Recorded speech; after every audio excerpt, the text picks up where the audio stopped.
meus amigos do Brasil, tudo bem? Por aí estamos chegando, estamos no ar com o nosso Visão Geral de hoje.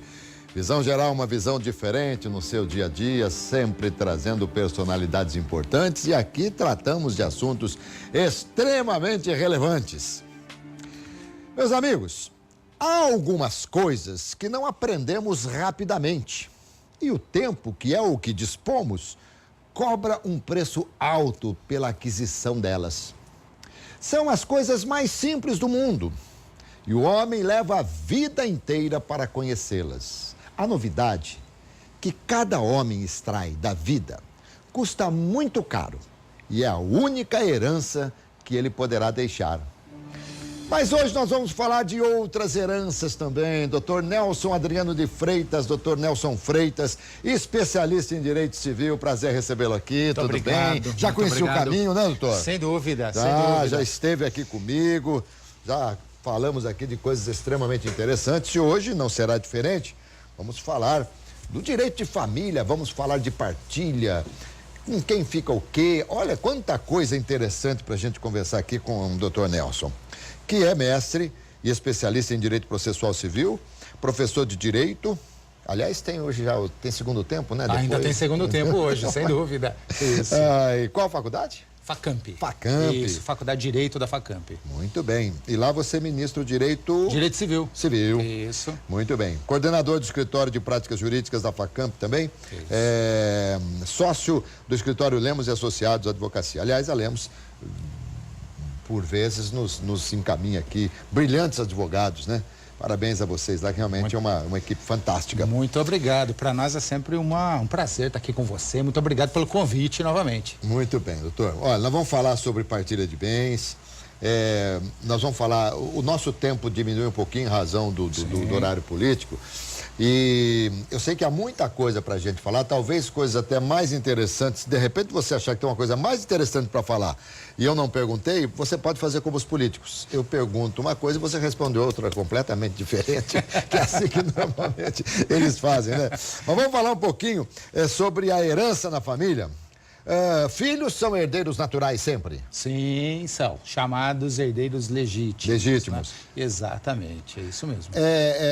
Mas eu falo de filhos, tanto faz de filhos de sangue, filhos do ventre, como filhos do coração, adotados também. Exatamente, exatamente. Hoje a legislação reconhece como filhos aqueles que são reconhecidos como filhos. Então, não necessariamente somente o filho natural, mas aqueles também, aqueles que são adotados e que evidentemente são reconhecidos como filhos daquele determinado casal. Mas é possível deixar, mediante um testamento, qualquer coisa, é possível deixar para outras pessoas que não tenham laços sanguíneos, que não sejam da família, é possível isso? Sim, é possível. Aliás, isto é algo que se tem que planejar muito bem hoje em dia, né? Quando se fala de planejamento sucessório, é exatamente para evitar surpresas, evitar correrias, né? Então, se fala muito que o brasileiro não planeja a sua vida, né? Então, na verdade, isso é planejar em vida algo que vai acontecer após a morte. Perfeito. Então, planejando, deixando, seja por meio de testamentos, seja por meio de doação. Não que não se possa, evidentemente a lei aí estabelece como é o procedimento de inventário, o processo de inventário, que hoje não necessariamente precisa ser só apenas judicial, mas também o extrajudicial pode ser o inventário. Nada de irregular nesse sentido, muito pelo contrário, a lei prevê como deve ser feito e pode ser feito. Só que esta pode não ser a melhor alternativa. Então, se possível, ainda em vida, planejar, fazer doações, fazer divisão em vida, deixar testamentos, tudo isso pode antecipar. Testamento, gozado, é um termo assim, extremamente antigo, mas muito atual. Ainda sim. É uma coisa extremamente atual. Ainda sim, evidentemente. Agora, o testamento, como é que é feito um testamento? O testamento, ele pode ser manuscrito, ele pode ser redigido e tem que ser registrado em cartório, como é que funciona? O testamento, ele pode ser público ou particular. E em ambas as hipóteses se recomenda que se leve, se ele for público, evidentemente, ele tem que necessariamente ser feito perante o cartório. tá? Perante um determinado cartório, vai se fazer um instrumento público. Vai conhecer, estarão presentes testemunhas daquele ato também. Se ele faz o instrumento particular, ele vai guardar aquele instrumento particular de próprio punho, redigido por ele, e que ele pode levar no cartório também para que isto, ainda mais se for um testamento cerrado, né? Que não se dá conhecimento às pessoas naquele momento, ele leva no cartório para que isto seja guardado, né? Fechado. Guardado na casa dele ou no cartório? Não necessariamente no cartório, mas ele fica fechado para que só tenham conhecimento após Mas o senhor disse, por exemplo, que ele pode levar, não é condição sine qua non da Não é condição, exatamente, não é condição. Entendi. Isso. Na ocasião do falecimento, se houver testamento, necessariamente tem que ser levado em juízo. Se houver testamento, esse testamento tem que ser levado a juízo para abertura. Né? Porque se ele esconder tão bem morrer, ninguém encontrar o testamento, né? Sem dúvida nenhuma, sem dúvida nenhuma. O instrumento público ou o instrumento particular, necessário que se leve depois, quando do falecimento do testador, se leve a juízo para um determinado procedimento judicial para abertura, conhecimento e cumprimento daquele testamento. E ele é incontestável? Não. Pode sofrer, sim, pode sofrer impugnações, alguns poderão ser declaradas a nulidade deles em decorrência de alguma irregularidade que tenha sido cometida. Então, na hora da abertura, o juízo vai observar se ele preenche todos os requisitos e pode haver irregularidades. Muito bem. Quando vou criar algumas situações para o senhor elucidar, vamos supor, para que os filhos tenham direito a toda a herança, é preciso que tenham morrido pai e mãe. Olha, veja só, há necessidade de fazer uma diferenciação nisto. Quando existe pai e mãe, então há a meiação, que não se confunde com herança. Então, do que eles construíram, do que o casal construiu, seja o regime de casamento que eles tiverem, entende-se que 50% é de cada um. Isso. Exatamente. Então, falecendo um deles, evidentemente que será objeto, então, do testamento somente os 50%, porque os outros 50% é a ameação do cônjuge. Exatamente. Isso. Aí, esses 50% será, evidentemente, aí os herdeiros que receberão. Mas, por exemplo, morreu o marido. Então, são só 50%, porque 50% pertence à mulher. Ameação chamada. Mas dos 50% do marido, a mulher tem alguma coisa também, não? A rigor, a sequência a ser feita para a divisão é da seguinte maneira. A lei estabelece o seguinte: primeiro os descendentes, depois os ascendentes, depois o cônjuge. Então em terceiro lugar. Exatamente. Em algumas hipóteses, o cônjuge concorre com os descendentes e ascendentes também. Mas, a rigor, quem tem direito a receber, e nesta ordem, não havendo um, será o próximo, é nesta ordem. Os descendentes são filhos ascendentes, netos, pai, mãe, avós. Exatamente, pais, avós. Difícil, às vezes, muito raramente, né? Às vezes pode ter uma avó. Não, sim, exatamente. Às vezes ele não tem filhos. Mas tem avó e avô. Não tem pais também, porque já faleceram. E tem os avós. É possível acontecer. Então, na partilha, primeiro os descendentes, depois os ascendentes e depois o cônjuge. O cônjuge, exatamente. Muito bem. E se não tiver cônjuge, também os chamados parentes colaterais. Aí os irmãos, tá? Os primos, os tios também poderão receber. Os amigos entram em que horas? Os amigos podem entrar até em primeiro lugar no testamento, não pode? Somente se for o testamento. Por quê? Porque o que acontece? É importante isso também ficar claro, porque quem pretende testar o seu patrimônio, ele precisa respeitar o chamado legítimo, a parte legítima, que é aquele que será encaminhadas para os seus, nesta ordem, para os seus descendentes, para os ascendentes. Então, 50% obrigatoriamente, por determinação legal, será os seus herdeiros legítimos. Os outros 50%, ele pode dispor da maneira que ele bem entender. Tá? Pode, evidentemente, ser para os herdeiros legítimos também, ou pode ser para outras pessoas, no caso, um amigo, alguma outra. Caridade. Exatamente. Ele pode dispor de 50% da parte dele, da ameação dele, tá bem? Ele pode dispor da forma que ele bem entender. Muito bem. Bom, a gente pode imaginar que em quase toda situação o testamento é a melhor coisa que tem, esse planejamento. Olha, o planejamento sucessório ele não fica limitado somente ao testamento.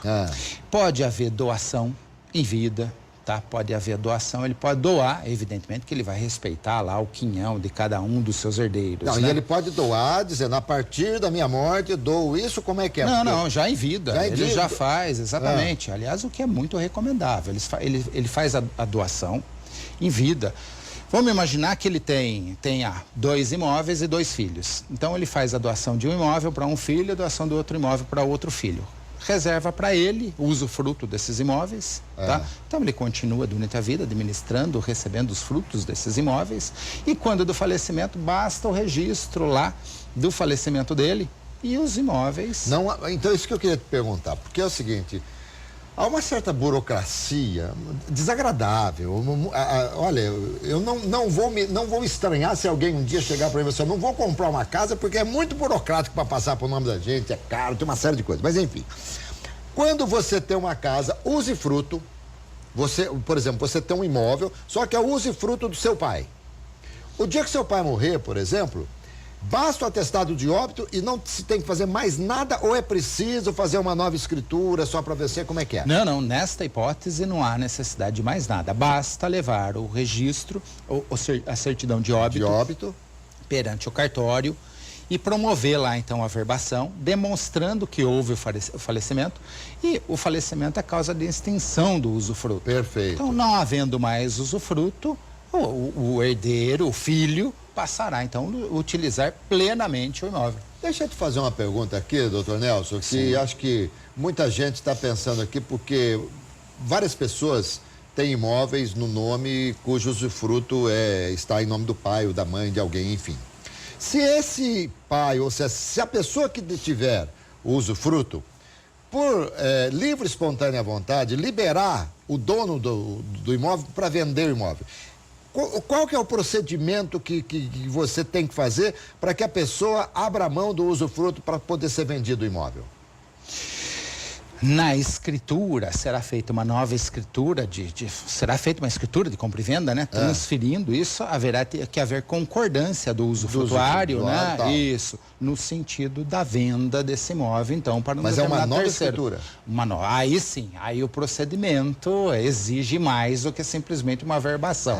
Aí será, sem dúvida nenhuma, seja lá um instrumento particular, durante a negociação entre eles, a escritura posterior. E essa pessoa que detém o usufruto, para ela abrir mão, ela precisa estar nas plenas condições das suas faculdades mentais e tal, nenhuma. Tudo certinho. Se presume. E passa por um médico, alguma coisa assim?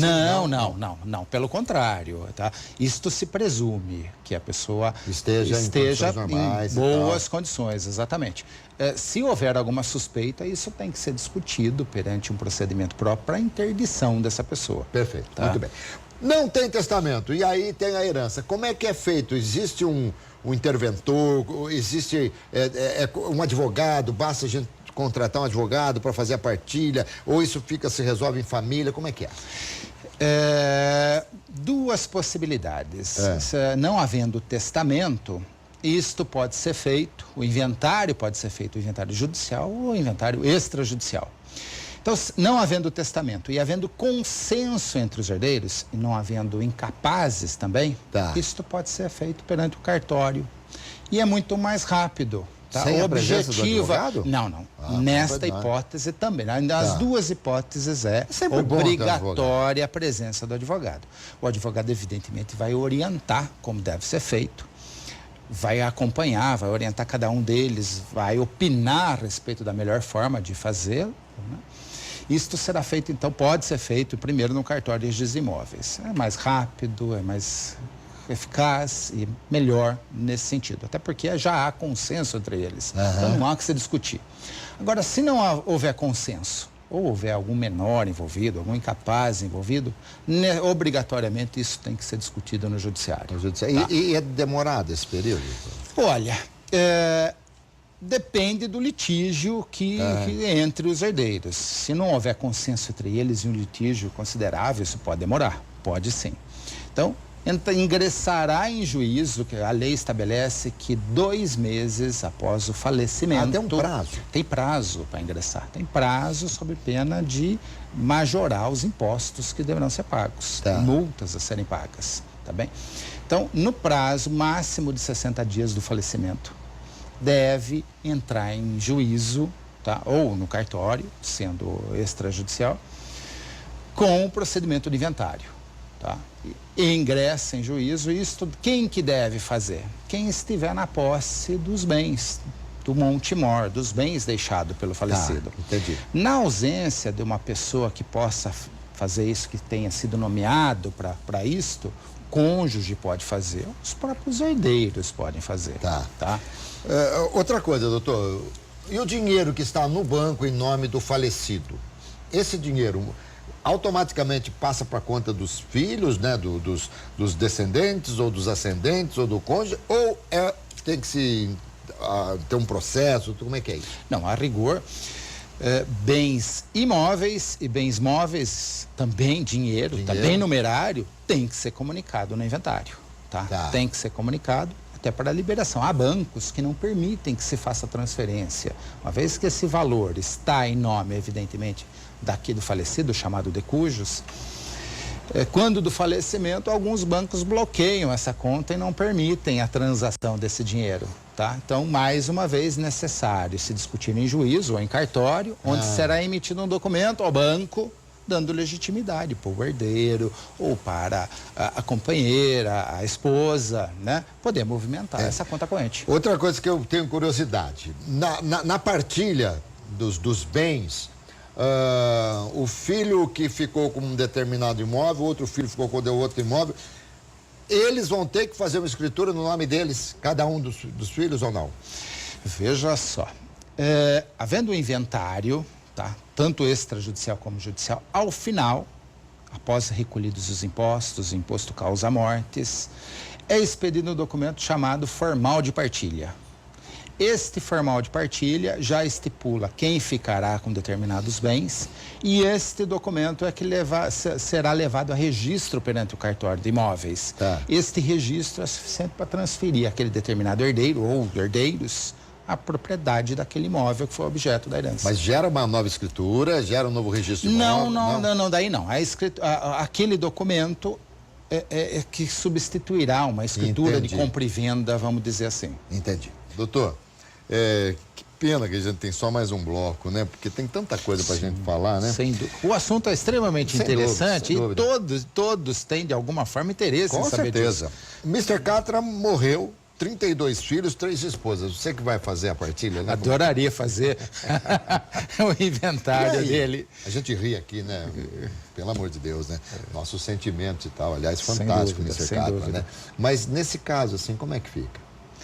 Os filhos são todos, se os 33 são reconhecidos como filhos dele, todos terão direito a receber herança. Mulher, são 3 esposas. Sim, exatamente. Isso não importa. Não. Desde que ele tenha reconhecido esses filhos como filho dele, então, isso, se é filho natural, filho adotado, todos eles participarão, terão direito a receber. Tá? Há alguma diferença se o filho se é da mesma esposa, mas são detalhes de valores a serem partilhados. Mas, por exemplo, quando um casal, o homem teve um filho fora do casamento, reconheceu como filho, a esposa, tudo bem, aceitou, eles continuaram casados. Aí, esse filho que ele teve fora do casamento terá direito à herança do casal ou só a herança que conferir a parte dele? Só a herança que conferir a parte dele. Ela não tem nada a ver. Ela não tem nenhuma relação com aquele filho, evidentemente. É só do pai, exatamente. Muito bom. Então era bom deixar esclarecido isso pra gente entender, né? Sem dúvida nenhuma. Falecendo ele, evidentemente, a ameação, quer dizer, a parte dela, da esposa, nesse exemplo que você citou, 50% é dela, só dela. Tá. O que ele tem nesta relação é 50%, que é a ameação dele, é isso que será objeto da herança. Doutor, como eu sou já um pouco mais antigo, né? Eu vou usar um termo que se usava muito lá atrás. E quem não é casado de papel passado? Esta é muito interessante, as chamadas uniões estáveis, né? Estáveis e tal. Isso, que hoje é reconhecido já, depois de muita discussão, a jurisprudência já reconhece hoje como o procedimento a ser adotado no falecimento é idêntico aos casais, aqueles casados efetivamente. E tem que ter por exemplo, alguém se une a alguém, um homem, sei lá, milionário de idade, se uniu a uma pessoa mais jovem, viveu um ano com essa pessoa e morreu. Essa pessoa já tem o direito. Já tem direito. Não tem direito. tempo. A lei não estabelece prazo efetivo para isto, mas convivendo junto com a intenção de constituir família, isto já é essencial a intenção de constituir família. Muito, até parece uma sabatina do Senado aqui que eu estou fazendo contigo, né? Mas, por exemplo, esse mesmo homem, ele já teve 5 uniões estáveis, com 5 mulheres, depois separou e tal. Essas outras 5 mulheres terão direito também? Se entende-se que se ele já teve todas essas uniões e ele agora formalizou uma nova união estável, o que é recomendável é que ele já tenha resolvido com todas essas, né?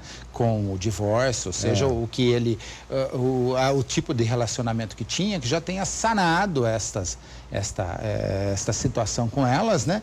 E na união estável prevalece o que o casal constitui em conjunto. Aqui o casal constitui em conjunto. Então, evidentemente que desta relação que nós estamos dizendo, desta união estável, o que eles construírem juntos é que será objeto aqui de discussão e herança. Não. O que já estava constituído, não. Nesta hipótese, não. Aliás, existe ainda casamento civil, como é que é? Casamento religioso com efeito civil? Alguma coisa assim? Existe. Aliás, nesse regime que eu me casei. Perfeito. Quer dizer, no caso, tudo que eu tinha, que era nada, juntou-se a tudo que a minha mulher tinha também, que também era nada. Então ficou uma coisa normal. Agora, hoje, o normal é casamento com separação de bens. Olha, eles podem optar, exatamente nesse sentido. O casal, quando vai casar, tem um procedimento, o cartório realiza um procedimento antes do casamento, habilitação para o casamento, e assim é chamado, e eles vão optar pela comunhão universal de bens, pela separação total de bens ou pela comunhão parcial de bens. Então, são esses 3 regimes que eles vão... Muito bem. Exatamente. Estou te atropelando, Nelson, porque eu quero perguntar aqui. Sim, vamos lá. Filho que requer a paternidade, está requerendo na justiça a paternidade e não é reconhecido, e esse aí, pós-morte, existe possibilidade ainda, pós-morte, de haver uma partilha, ele ter um pedaço da partilha? Olha, veja só, é interessante, existe um procedimento a ser realizado em juízo, na verdade, um processo judicial de reconhecimento de paternidade. O indivíduo busca em juízo uma sentença que vai declarar se ele é ou não filho de determinada pessoa, em vida ou não. Se em vida, evidentemente, a prova para isso é muito mais fácil, né? Se faz perante um determinado laboratório, se faz o exame de reconhecimento de paternidade. Se já, após a morte, esse procedimento já fica mais difícil, mas não é impossível de fazer. Pode exumar o cadáver, fazer DNA. Exatamente, há uma série de procedimentos aí a ser realizado. Então, se em vida ainda, ele vai ser reconhecido como filho, evidentemente, uma vez reconhecido, ele terá direito a participar da herança dos bens, que ele é reconhecido. Se ficar provado pós-morte que ele era filho, ele também tem direito. Também terá direito, exatamente. Muito bem. Seja durante o procedimento de inventário ou depois. O doutor Nelson, às vezes as pessoas morrem e deixam fortunas, sei lá, ninguém espera que alguém morra para receber um dinheiro, né? Seria o fim do mundo. Mas... e quando, de repente, você tem que torcer para ninguém morrer porque vai deixar uma dívida imensa? Como é que faz? Você é na alegria e na tristeza? Você é responsável pela dívida que seus pais fizeram? Olha, veja só. As hipóteses são das mais diversas possíveis. Há aqueles que falecem e deixam bens sem dívidas. Há aqueles que falecem e deixam bens e dívidas. E aqueles que deixam somente as dívidas. Sozinho. Então, numa hipótese que não deixa a dívida, é muito fácil, porque vai dividir, né, na forma estabelecida pela lei, o seu patrimônio, os seus bens, sejam patrimoniais ou não patrimoniais. Se deixa bens e dívidas, as dívidas serão pagas durante o procedimento de inventário, né? Serão pagas, liquidadas com os bens que tem, o dinheiro, faz o pagamento da dívida. Mas uma coisa tem que ficar clara, a lei estabelece que o herdeiro responde pelas dívidas do decujus somente até o limite do capital que ele receber. Então vamos imaginar, se ele tem 2 filhos e ele deixa, só para ficar fácil, 100 mil reais para cada filho. E ele tem uma dívida de 150 mil reais ou 300 mil reais, vamos imaginar. Tá. Então, cada filho vai participar até o limite que ele tinha, de 100 mil reais. Então, se não deixar nada de dinheiro, também o filho tem que pagar nada. O filho não paga nada, exatamente. Ele vai responder somente até o limite do que ele recebeu. Se ele não receber nada, ele não entende-se que ele não tem que pagar essa dívida. Doutor, vamos lá. Numa empresa, a pessoa morreu, um dos sócios e tal, deixou para a família, então, a parte da sociedade, as cotas que ele tinha na empresa. A família herda ônus e bônus? Olha, veja só, tá? Aí tem um complicador também. Toda empresa, toda sociedade, toda pessoa jurídica, na sua constituição, é feito um contrato, é feito um estatuto social, tá? Ou um contrato social, no qual é estabelecida a forma de liquidação, de pagamento àquele que falece. Tá? Então, antes de falar em sucessão, antes de falar em herança de família, deve ser verificado como o contrato prevê, como o ato constitutivo da sociedade prevê. Então, pode ser que prevê que, falecendo o sócio, será pago um determinado valor relativo às suas cotas a partir de determinada data e em tantas parcelas. Tá? Então, isso já pode ser liquidado, isso pode ser resolvido no próprio contrato social. Uma vez pago isso, aquele valor pago é que será objeto, então, do inventário. Tá? Então, não vai se discutir lá se ele é sócio, de como é, o que era. Isso é simplesmente o valor pago em decorrência do seu falecimento, do valor, do montante que ele tinha na sociedade, é que será objeto do inventário, então. Tá. Doutor Nelson, a gente falou aqui no começo, né? Eu até brinquei aqui, né? Que o pessoal tem que saber que um dia todo mundo vai morrer. Mas as pessoas hoje estão deixando já tudo planejado ou ainda é um número muito pequeno dessas pessoas que fazem isso? À medida que as pessoas obtêm mais informações, e hoje em dia as informações são disponibilizadas de um modo melhor, mais fácil, a internet está aí para nos ajudar com tudo isso, evoluiu sim, hoje com a possibilidade de resolver em cartório, por testamento, esse acesso que as pessoas têm aos cartórios, a diversos profissionais hoje especializados, diversos advogados especializados nessa área, as pessoas já são melhores orientadas no sentido de buscar, definir, proteger seu patrimônio, até para evitar pagar valores maiores com impostos. Então, sim, há uma tendência das pessoas se organizarem melhor hoje em dia. E facilita muito, né? Facilita muito, evita uma eventual discussão, um eventual litígio depois entre os herdeiros. Sem dúvida nenhuma, é muito melhor, é recomendável. E claro, né, que quem normalmente for beneficiado no testamento tem a prerrogativa de não aceitar. De não querer. Sim, exatamente. Estou te deixando uma casa. Não, eu não quero a casa de jeito nenhum. Isso pode existir. Isso pode haver, pode haver. Existe a figura chamada renúncia à herança, né? Que pode haver. A pessoa pode renunciar. Tá? Agora, isto tem que ser expresso. A lei determina que isso tem que ser claro, tem que ser expresso. A pessoa tem que se manifestar efetivamente dizendo, eu renuncio ao direito que eu tenho de recebimento. Tá, e tem que ser e o testamento tem que ser aberto pelo juiz ou a família abre e entrega para o juiz? É como eu falei, sempre quando houver testamento, obrigatoriamente o inventário será judicial. Tá. Sendo judicial, a primeira providência a ser adotada é levar para conhecimento do juízo, o juízo promoverá então a abertura desse testamento e determinará o cumprimento desse testamento. Muito sempre bem, em juízo. Muito bem. Estou numa dúvida aqui, para que eu deixaria a minha cachorrinha, viu? Olha, nosso tempo aí terminou, doutor. Eu fico muito feliz de tê-lo recebido mais uma vez aqui. Aliás, o pessoal da Lemos é um pessoal fantástico, né? É um corpo de advogados, assim, maravilhoso. E eu tenho certeza que todos os nossos queridos telespectadores ficam gratos quando eu trago alguém de lá. Sem dúvida, muito obrigado, doutor. Eu que agradeço pela atenção. Passar muito bem. E você, portanto, tá aí, ó. Facilite a vida dos que vão ficar. Porque quando a gente for, nós vamos para uma melhor. Quer dizer, esperamos, não é verdade? Tchau, pessoal. À noite tem RF Esporte Clube, hein? Às 7 horas da noite. Não perca, vale a pena. Muito legal.